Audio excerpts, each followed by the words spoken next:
در دوره دستور سپارش‌های رهبریت حزب خلقی دموکراتیک تاجیکستان از جمله کمیته اجرایی ولایتی حزب و در اساس نقشه چهاربینی‌های تصدیق نموده کمیته اجرایی ناحیوی حزب جهت سزاوار پیشواز گرفتن از روز جوانان تاجیکستان تحت عنوان نقش جوانان در ترغیب غایه ورزش‌های ملی با اشتراک رئیس کمیته اجرایی حزب خلقی دموکراتیک تاجیکستان در ولایت ختلان در ناحیه واسع همایش معرفتی دایر گردید.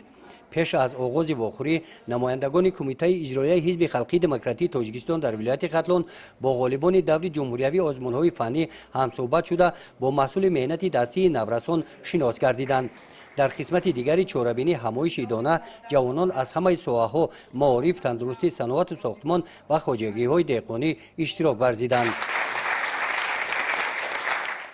ضمن واخوری با مسئولان حزب در برآمد رئیس کمیته اجرایی حزب خلقی دموکراتیک تاجیکستان در ناحیه واسع، سپس رئیس ناحیه واسع، همچنین رئیس کمیته اجرایی حزب خلقی دموکراتیک تاجیکستان در ولایت ختلان، نمایندگان حزب و بخش جوانان و ورزش از غمخوری‌های دولت و حکومت نسبت جوانان، استفاده از تکنولوژی معاصر، مساعدت با دانش آموزی جوانان و امکانیت در کار و فعالیت آنها سخنرانی نمودند.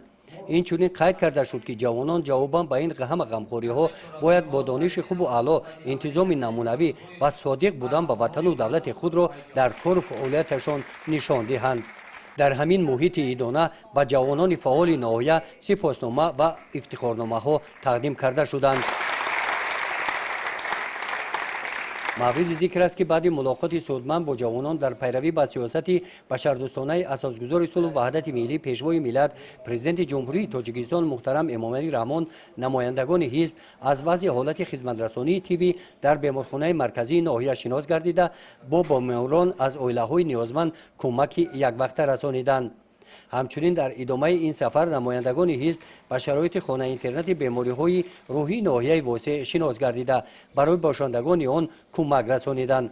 ضمن این واخوری به نفران نیازمند قشر جامعه نفقه حزبی سپاریده شد. در مرکز روزانه بودوباش ستاره باشد حزبیان برای کودکان امکاناتشان محدود دسترخوان ایدانه گشادند.